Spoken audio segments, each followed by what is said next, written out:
Agromich, Agrobim, Aguacates Chaena, APEAM, Blue Gas, B&A Freixa Boqueiros, Botanas Frien de México, Calabo, Capazu, Cartomich, Clínica Ciol, Estocolmo 16, Frutival, Global Fruit, GNU Gas Natural, Universidad ISEP, KFC, Los 40 Principales, Marves, Mergen, Soluciones Jurídicas, Mission, Moribito de México, NutriStar, Pizza Hut, Préstamos Confía, Unicla, La Claqueta.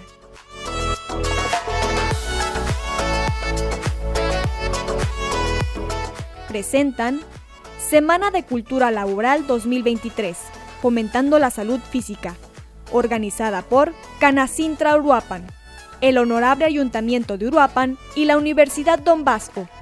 Del 10 al 23 de julio, más de 120 cursos virtuales, 20 cursos presenciales en la Universidad Don Bosco, cursos de oficios en las instalaciones de CECATI e ICATMI. Nuestros ponentes en esta edición. Visita www.culturalaboraluruapan.com.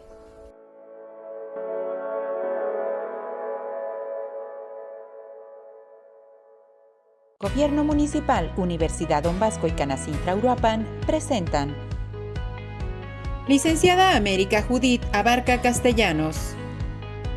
Es licenciada en Derecho por la Universidad Don Bosco, con diplomado en Contribuciones Fiscales impartido por la misma institución.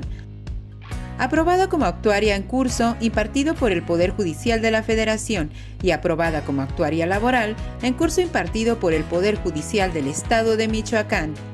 Diplomado en Juicio de Amparo impartido por la Casa de la Cultura Jurídica del Consejo de la Judicatura Federal, con una larga trayectoria en el SAT y posteriormente en la Procuraduría de la Defensa del Contribuyente en Michoacán, actualmente asesora jurídica de la PRODECON en Michoacán. Procuraduría de la Defensa del Contribuyente, presente en la Semana de Cultura Laboral 2023. Bienvenidos.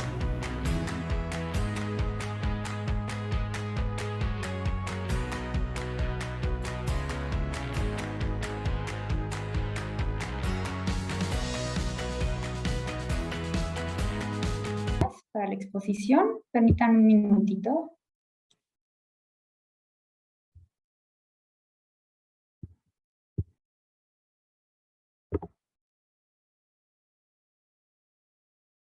¿Alguien que me pueda confirmar que sí se puede ver la diapositiva, de favor?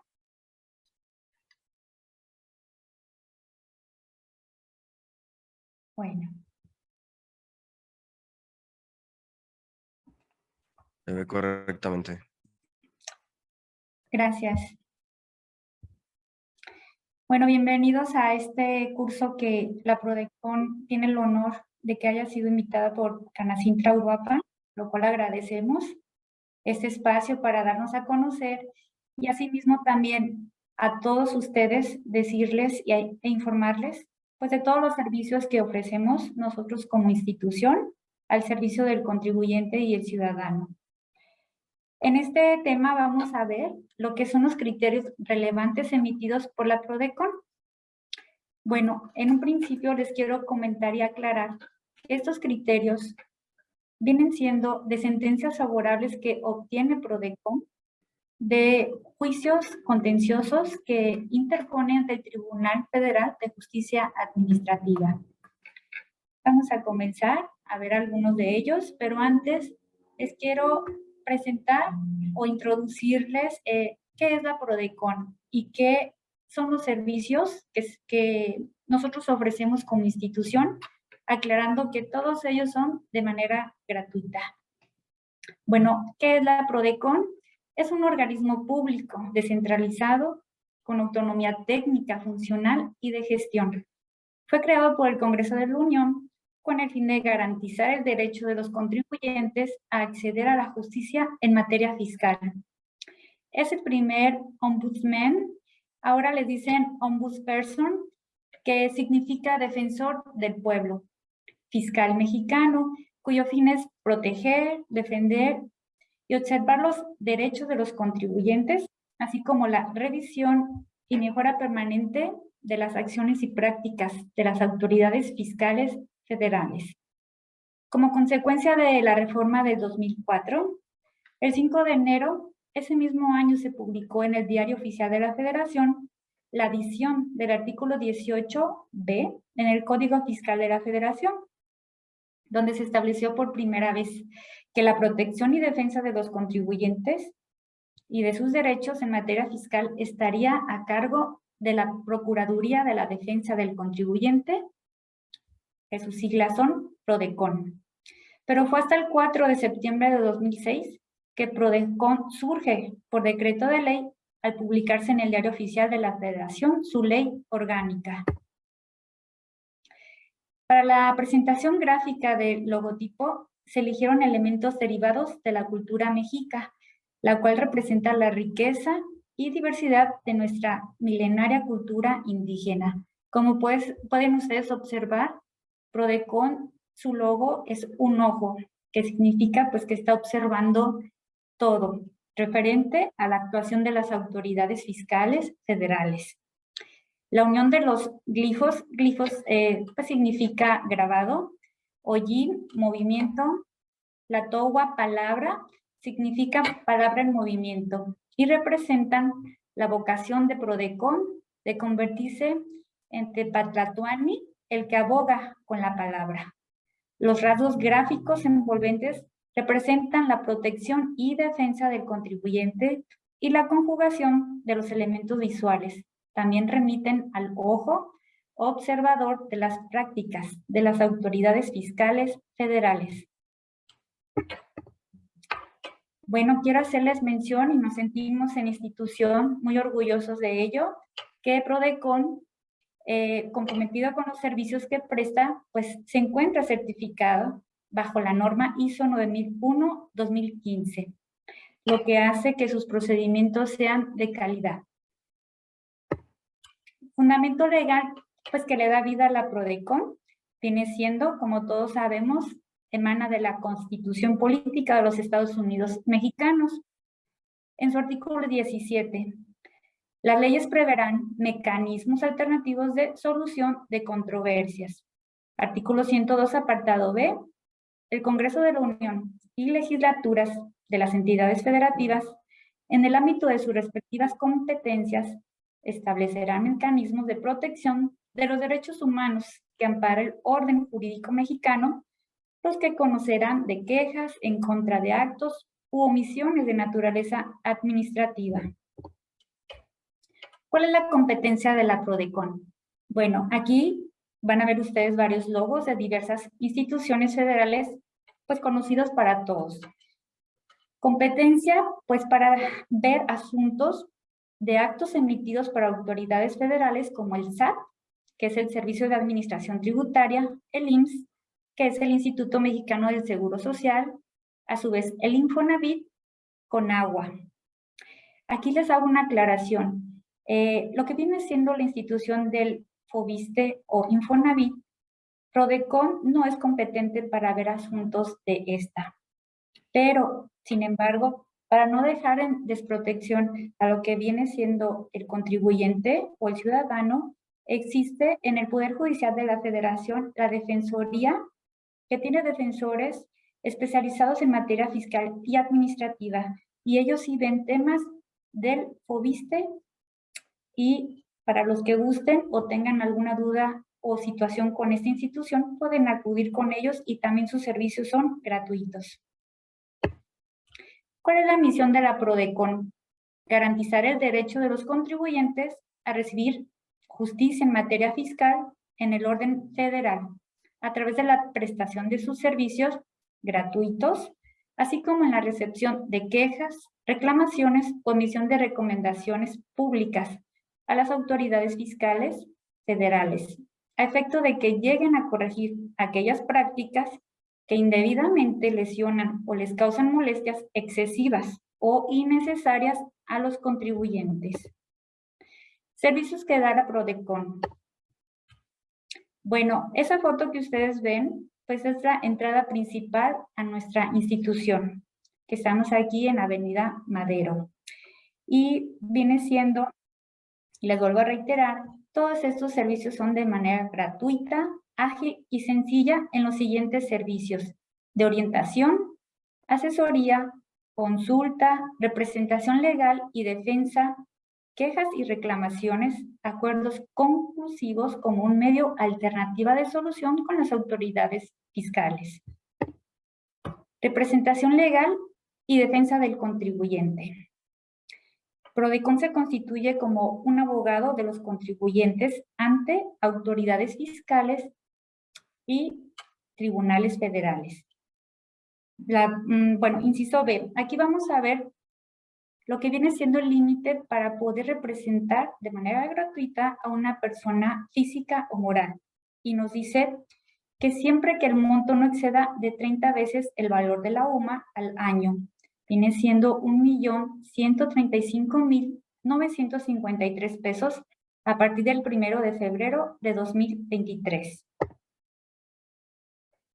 Patrocina al contribuyente u obligados solidarios ante las autoridades fiscales y jurisdiccionales, como viene siendo la representación legal ante el Tribunal Federal de Justicia Administrativa a nivel federal para la interposición de medios de defensa procedentes y realización de acciones de representación legal que se requieran hasta su total resolución. ¿A qué nos referimos hasta su total resolución? Pues viene siendo agotar todos los medios de defensa que existen al alcance del contribuyente y que son permitidos por las leyes fiscales. Esto es, hasta la revisión de amparo. Límites de su competencia. Bueno, créditos fiscales. En términos simples, un crédito fiscal es una cantidad de dinero que se le debe a una autoridad fiscal, sin contar actualizaciones, accesorios y multas, y que no excedan dichos créditos fiscales, como lo dije en otra diapositiva, de 30 veces el salario mínimo vigente en la Ciudad de México, ahora unidad de medida y actualización conocida como UMA, elevado al año. Vuelvo a repetir la cantidad, 1,135,953 pesos, a partir del 1 de febrero de 2023. Otro límite de su competencia es no contar con un abogado que lo represente al contribuyente que venga con una situación de algún problema con alguna autoridad fiscal. Si él está llevando aparte con un abogado particular el mismo asunto, nosotros nos tenemos que retirar y desistir de representarlo. Aquí quiero hacer un pequeño paréntesis. Bueno, a diferencia de tal vez otras instituciones, nosotros aquí en Prodecon pues llevamos defensa fiscal para personas morales. No nos basamos en sus ingresos anuales, hago esa aclaración. Nos basamos en el monto que les hayan impuesto en el crédito fiscal, el cual no debe de rebasar de 1,135,953 pesos. Principales actos que se controvierten en Prodecon. Pues la imposición de multas, determinación de créditos fiscales derivados de visitas domiciliarias o revisiones de gabinete. Multas por la no expedición de comprobantes fiscales. Determinación por el IMSS de diferencias en el pago de las cuotas de seguridad social. Determinación por el Infonavit de diferencias en el pago de aportaciones y amortizaciones. Actos del procedimiento administrativo de ejecución en el que se embarguen cuentas bancarias, bienes, negociaciones, etc. Negativas de devoluciones por el SAT. Negativas de prescripción o de caducidad de créditos fiscales. Determinación de créditos derivados de procedimientos administrativos en materia aduanera relacionados con la legal estancia e importación de bienes a nuestro país. Hago otro paréntesis aquí para todos ustedes. Nosotros, como Prodecon, asistimos en materia fiscal referente con la institución del IMSS solamente a lo que viene siendo patrones, referente a pues situaciones de adeudos que tenga de sus cuotas de seguridad social con esta institución. Si viniera un asegurado por parte del IMSS que tuviera problemas con la institución o el patrón, no somos competentes para defender a lo que viene siendo el trabajador. Ellos igualmente, por cuestiones que tengan de problemas del servicio que les debe de brindar el IMSS, pueden acudir al Poder Judicial Federal, al área de defensoría, para que los defensores expertos en esta materia les auxilien. También, vuelvo a repetir, sus servicios son gratuitos, pero aquí PRODECON solamente puede representar a los patrones. Representación legal y defensa. ¿Cómo solicitar el servicio? Bueno, la solicitud de este servicio es presencial, exhibiendo la totalidad de la documentación de la que derive el acto de autoridad a impugnar. Bueno, aquí es importante aclararles que si la persona que está siendo víctima de algún acto de autoridad que le está lesionando sus derechos, puede no acudir por alguna situación, pero para ello debe de otorgar a la persona que le vaya a representar un poder general para actos de administración ante notario público. Aquí no se admite la gestión de derechos.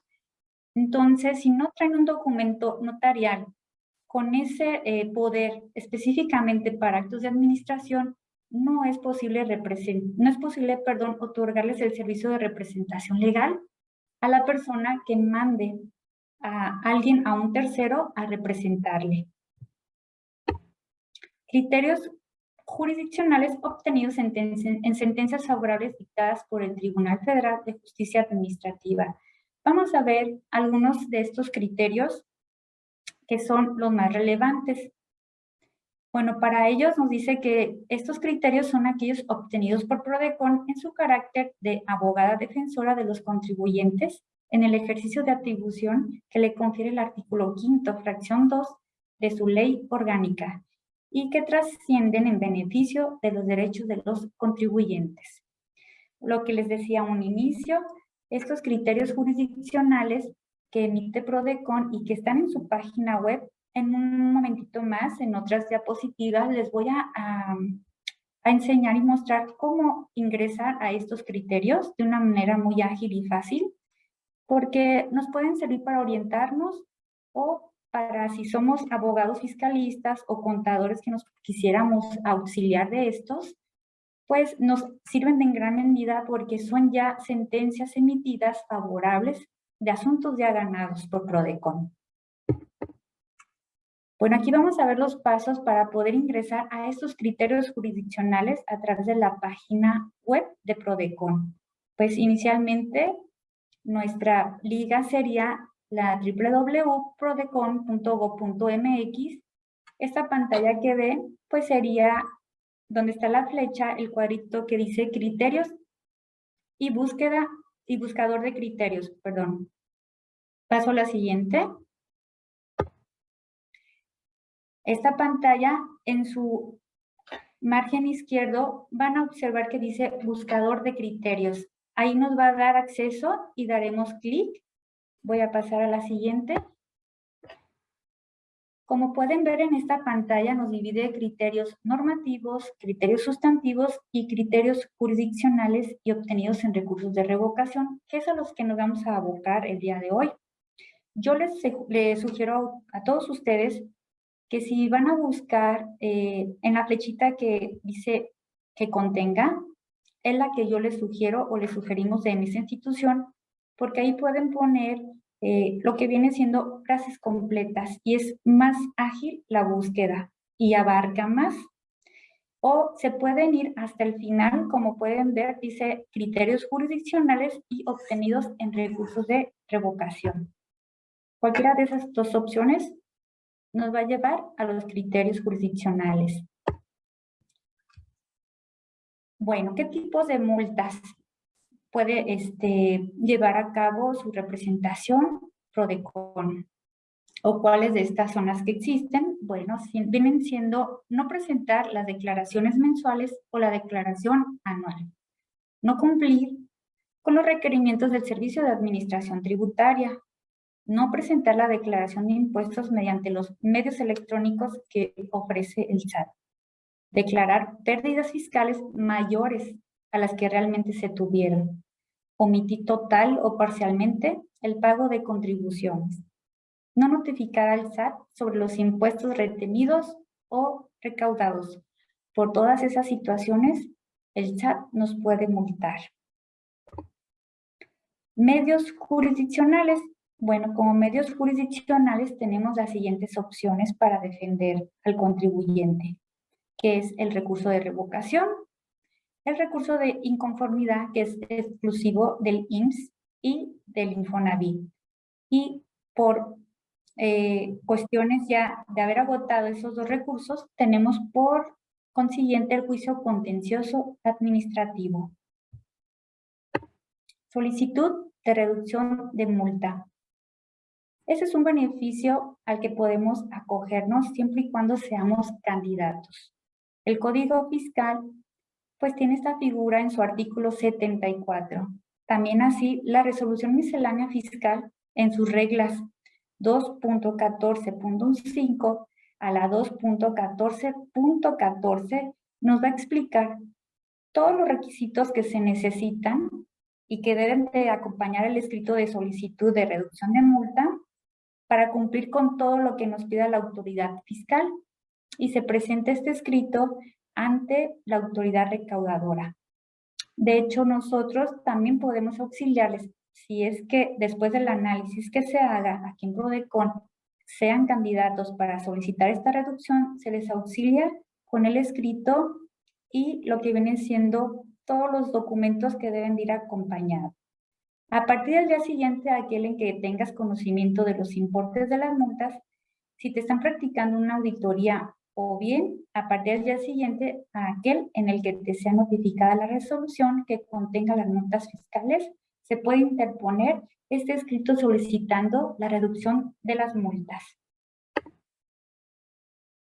Vamos a entrar ahorita a lo que viene siendo ya el estudio y lectura de algunos criterios relevantes que consiguió la Prodecon mediante sentencias favorables. Uno de ellos es el siguiente. Bueno, como pueden ver en negritas puse el título, pero arriba, y el material va a ser compartido para ustedes, está el criterio con su número para que sea más fácil su búsqueda, como les comenté en diapositivas anteriores en la página web de Prodecon. Bueno, este título de este criterio es multa. Es ilegal la impuesta por no cumplir con la presentación de obligaciones fiscales exigidas mediante requerimiento, si se requirieron obligaciones de distinta naturaleza a las que motivaron la sanción. Nos vamos a ir un poquito a reducir todo el texto y resalté lo más importante. Bueno, aquí, sin embargo, en el requerimiento, para que ustedes les sea más compacta la explicación, se hizo referencia a la presentación por parte de la autoridad de la declaración de pago provisional mensual de retenciones de ISR por sueldos y salarios, la declaración de pago provisional mensual de ISR de personas morales del régimen general y la declaración de pago provisional mensual retenciones del ISR por sueldos y salarios. Bueno, aquí el órgano jurisdiccional que viene siendo el Tribunal Federal de Justicia Administrativa consideró ilegales las multas, pues en el requerimiento de obligaciones no se le solicitó al contribuyente el entero de retenciones de sueldos y salarios, el pago provisional de ISR y el pago definitivo del IVA, sino la presentación de diversas declaraciones que son obligaciones de naturaleza distinta al pago de esos impuestos. Bueno, como casi la mayoría sabemos, si no cumplimos en tiempo con alguna declaración, pues la autoridad a detectar esta situación nos va a emitir un requerimiento. El hecho de ya tener el requerimiento, que nos quede bien claro a todos, ya somos acreedores a una multa o varias multas, dependiendo si es una o varias obligaciones las que nos está observando la autoridad con las que no cumplimos. En este tipo de caso, permítanme tantito, en este tipo de caso, bueno, la autoridad en su requerimiento solicita unas obligaciones al contribuyente, pero al momento de emitir la multa, lo sanciona por otras. Entonces, pues ahí no concuerda lo solicitado en el requerimiento con la multa expedida. Entonces, es por ello que se interpuso el juicio contencioso administrativo atacando esa situación, que no concordaba lo que se solicitó en el requerimiento con la multa impuesta. El siguiente criterio referente a este tema de multas exclusivamente que estamos viendo se refiere a multas formales. Resultan ilegales si la autoridad omite citar los preceptos legales en los que se contemplen las obligaciones cuyo incumplimiento se atribuyen al contribuyente sin importar que se mencione en el requerimiento previo de obligaciones. Bueno, aquí es importante, como sabemos, todos los que tengamos nuestra constancia de situación fiscal del RFC, seamos personas físicas o seamos personas morales, dentro de esta también hay una sección que dice cuáles son nuestras obligaciones, los artículos en que se basan esas obligaciones y las fechas de cumplimiento de esas obligaciones fiscales. Vamos a ver el planteamiento. A un contribuyente le fueron impuestas 2 multas con fundamento en el artículo 81, fracción 1, en relación con el artículo 82, fracción 1, inciso D, del Código Fiscal de la Federación, por haber presentado las obligaciones consistentes en declaración de pago provisional mensual del impuesto sobre la renta por actividades empresariales y profesionales y declaración de pago definitivo mensual del impuesto al valor agregado, correspondientes a los periodos de junio y julio del ejercicio fiscal 2016, fuera de los plazos establecidos en las disposiciones fiscales. Aquí hago un paréntesis para todos ustedes. Les quiero aclarar, pues, que en el artículo 81, fracción 1, o en general el artículo 81 del Código Fiscal, es el artículo que contiene las infracciones que podemos cometer los contribuyentes. Y relacionado con este está el artículo 82. El artículo 82 es el que nos va a imponer lo que viene siendo la multa a esa infracción que cometimos. Entonces, siempre van a ir relacionados y de la mano esos 2 artículos.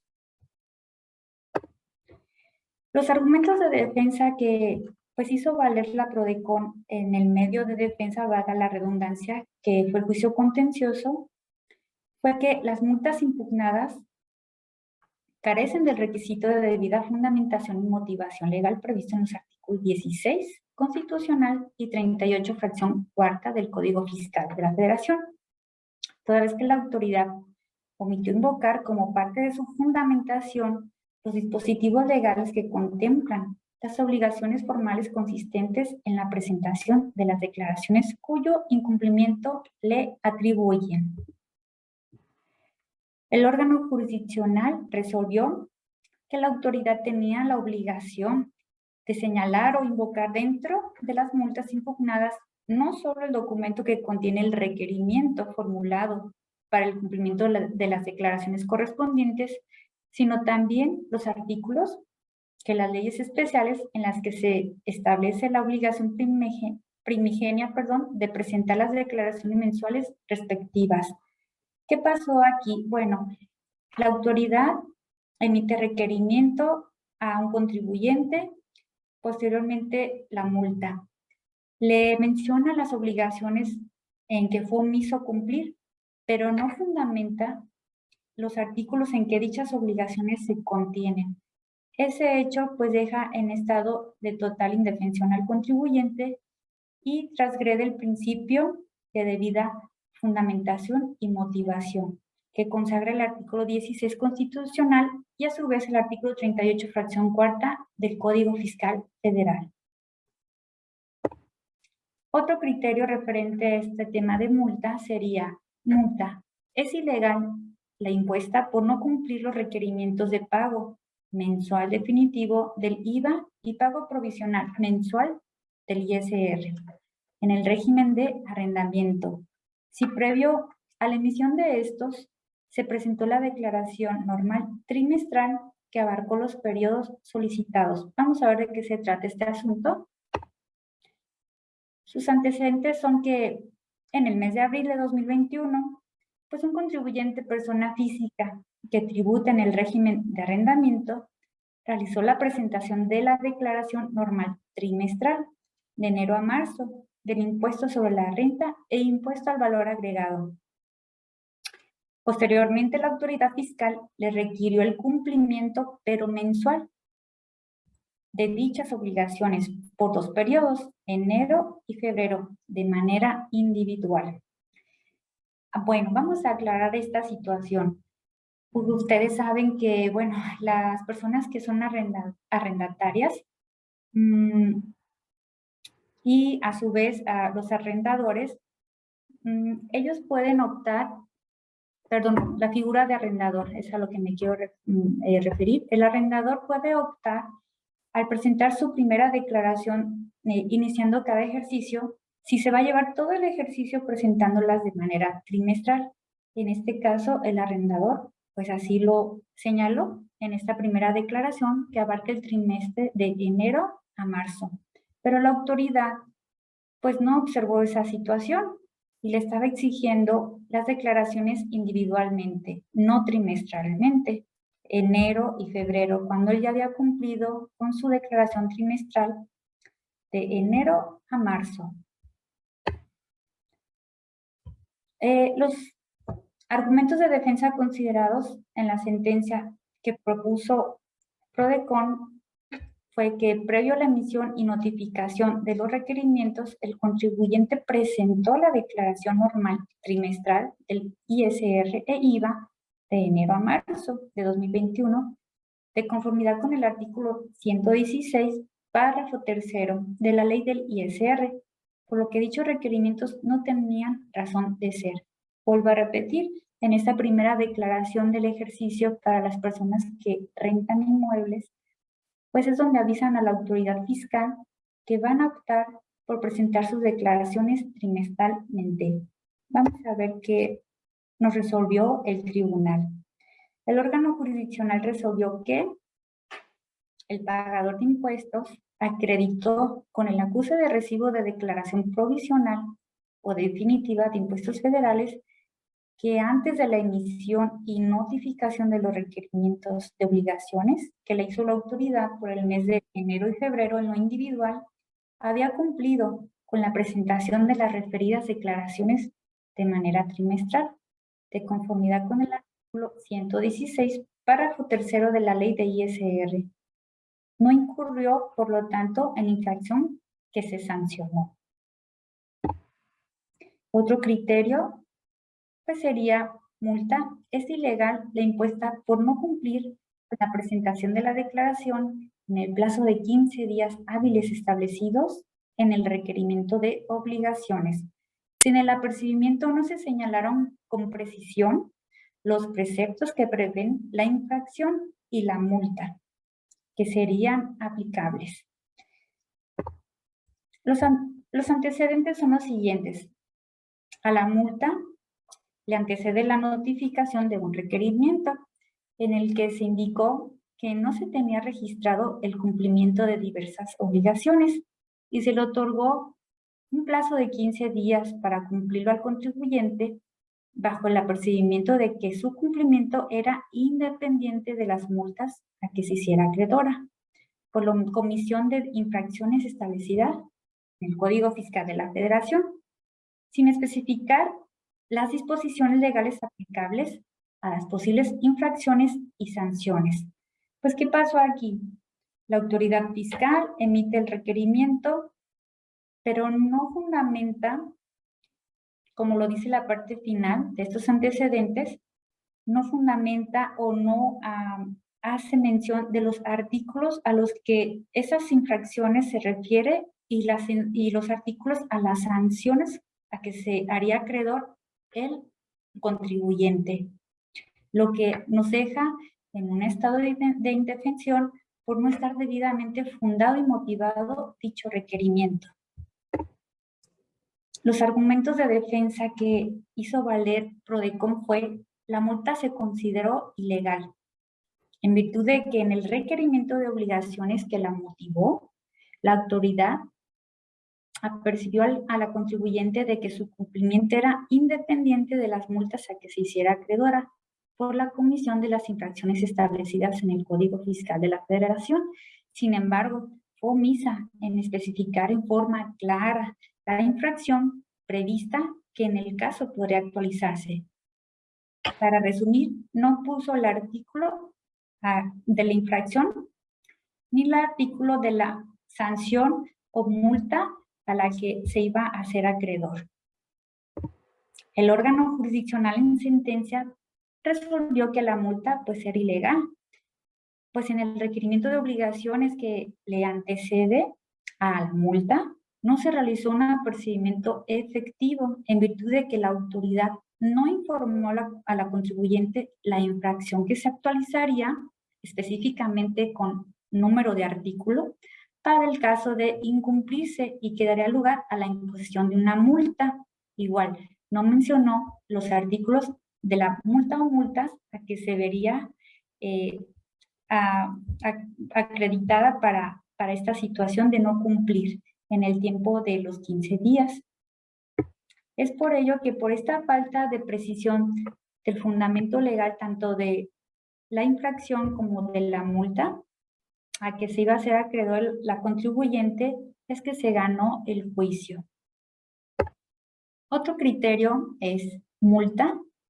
Es ilegal la impuesta con fundamento en el inciso D de la fracción 1 del artículo 82 del Código Fiscal Federal, cuando la autoridad fiscal aplica una sanción distinta de aquella por la cual apercibió al contribuyente en el requerimiento de obligaciones que le antecede. Bueno, es bien sabido por más que algunos de ustedes, de los presentes, que cuántas veces nos hemos encontrado de que la autoridad pareciera que copia y pega de distintos asuntos que no tienen nada que ver el uno con el otro. Me requiere por una cuestión y me sanciona por otras situaciones, que viene siendo este caso. Vamos a ver un poquito los antecedentes. A un contribuyente le fueron impuestas 4 multas por no cumplir con la presentación de la declaración en el plazo de 15 días establecidos en el requerimiento de obligaciones. Sin embargo, la autoridad fiscal le había notificado previamente un requerimiento de obligaciones, señalándole que para el caso de que se cumpliera el requerimiento y presentara la declaración en el tiempo referido, la multa sería de conformidad con lo dispuesto por el inciso A de la fracción 1 del artículo 82 del Código Fiscal de la Federación, o bien que para el caso de que no cumpliera el requerimiento dentro del plazo establecido en el mismo, sería acreedora a la multa establecida en el inciso B de la fracción 1 del referido artículo 82. Como les decía en otras diapositivas que anteceden, siempre van a ir ligados los artículos 81 y 82 del Código Fiscal de la Federación. El 81 contiene las infracciones y el 82 las multas que me hago acreedor por haber cometido esas infracciones. Bueno, los argumentos de defensa que utilizó la Prodecon en lo que viene siendo la demanda de nulidad fue que no obstante al imponer las multas, la autoridad lo hizo con fundamento en el inciso D de ese numeral, es decir, impuso sanciones que no correspondían o no tenían nada que ver a aquellas con las que apercibió al contribuyente en el requerimiento. Impuso una sanción prevista en un inciso que no fue citado, valga la redundancia, en el citado requerimiento. El órgano jurisdiccional resolvió que la sanción impuesta al contribuyente con fundamento en el inciso D de la fracción 1 del artículo 82 del Código Fiscal de la Federación era ilegal, al tratarse de una consecuencia jurídica distinta a la que el contribuyente conoció cuando le fue notificado el requerimiento de obligaciones. situándolo en un estado de inseguridad jurídica en virtud de que la autoridad aplicó una sanción para lo cual no lo previno en el requerimiento. ¿Por qué lo deja en una situación de inseguridad jurídica? Es como si el contribuyente dijera, bueno, ¿es por A o es por B? Eso es la inseguridad o incertidumbre jurídica. Como bien dice en el requerimiento, le está diciendo, esas obligaciones son las que tú no has cumplido, pero al momento de emitirle la multa, lo está sancionado por otro tipo de infracciones que comete. El siguiente criterio es multa. Es ilegal impuesta con fundamento en el artículo 81, fracción 1, con relación al diverso artículo 82, fracción 1, inciso D. Ambos del Código Fiscal de la Federación, por no cumplir con la prestación de una declaración en el plazo de 15 días hábiles establecido en el requerimiento de obligaciones, al no estar prevista esa conducta como sancionada. Vamos a ver a qué se refiere. El antecedente nos dice que una persona contribuyente a quien el SAT le impuso multas por no cumplir con la presentación de diversas declaraciones en el plazo de 15 días hábiles establecido en los requerimientos respectivos.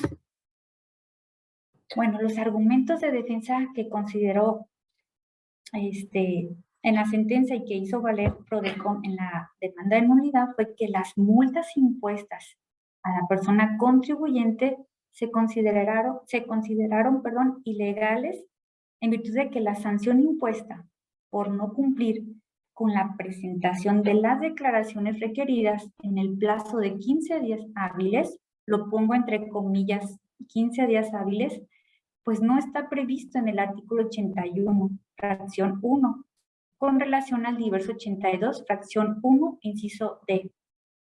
¿Qué quiere decir esto? Pues que dicha supuesto de no cumplir en ese plazo de 15 días hábiles no está contemplado ni en el artículo 81 ni en el artículo 82 del Código Fiscal de la Federación.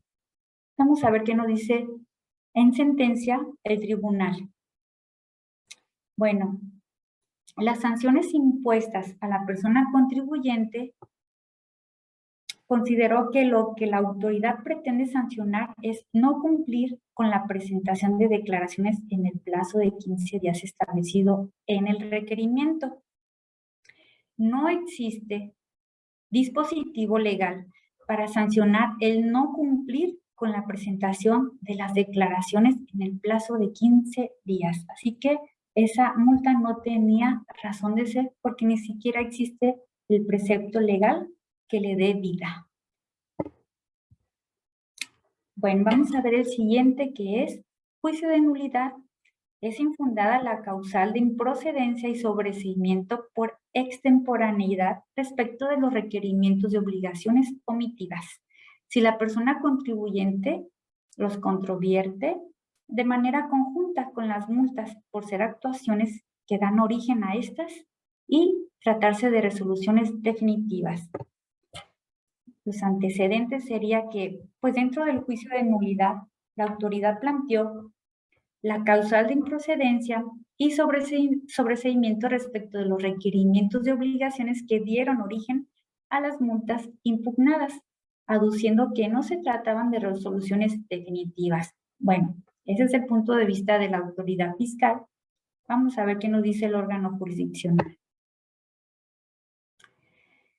Perdón, estos son los argumentos que hizo valer Prodecon en su método de defensa, antes de irnos a la sentencia, que serían los argumentos encaminados a controvertir los requerimientos de obligaciones como antecedentes directos y parte de la motivación de los actos administrativos sancionadores, ello en aras de determinar su legalidad. El órgano jurisdiccional resolvió infundada la causal de improcedencia y sobreseimiento planteada por la autoridad, pues el método de defensa se intentó en contra de las multas y no de los requerimientos de obligaciones omitidas. Cuando Prodecon interpuso en medio de defensa en juicio contencioso, lo que combatió fueron las multas, no los requerimientos, que fue lo que la autoridad fiscal peleó en las causales de improcedencia y sobreseimiento. Además, el tribunal nos dice, contrario a lo sostenido por esta, dichos actos sí se tratan de resoluciones definitivas. ¿Cuáles actos? Se está refiriendo a los requerimientos susceptibles de controvertirse en el juicio contencioso administrativo al imponer un hacer. Así que todos los requerimientos al contener un hacer ya son susceptibles de controvertirse en el juicio contencioso administrativo. Continuamos. Lo que depara un perjuicio al particular, el cual puede optar por controvertirlos de manera autónoma, o sea, solamente el requerimiento, es decir, como actos definitivos, o bien con motivo de la aplicación de las multas.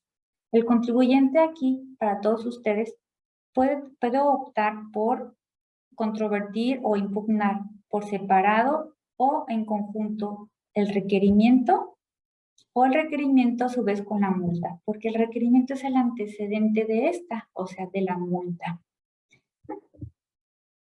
Bueno, aquí está la información de la Delegación Michoacán, nuestros teléfonos, extensiones en las cuales pueden hacer su cita, correo electrónico a través del cual nos pueden mandar alguna queja, alguna orientación o solicitar cita, y también la dirección. Les comento, esta información va a ser compartida para ustedes, y este tema pues se trató exclusivamente de las multas y criterios que han sido ganados en sentencias, criterios emitidos por PRODECON derivados de sentencias que han sido ganadas. Si ustedes gustan, en lo particular, que PRODECON pues les imparta otro curso en algún tema en específico, con gusto estamos a sus órdenes. Por mi parte es todo. Muchas gracias por su atención.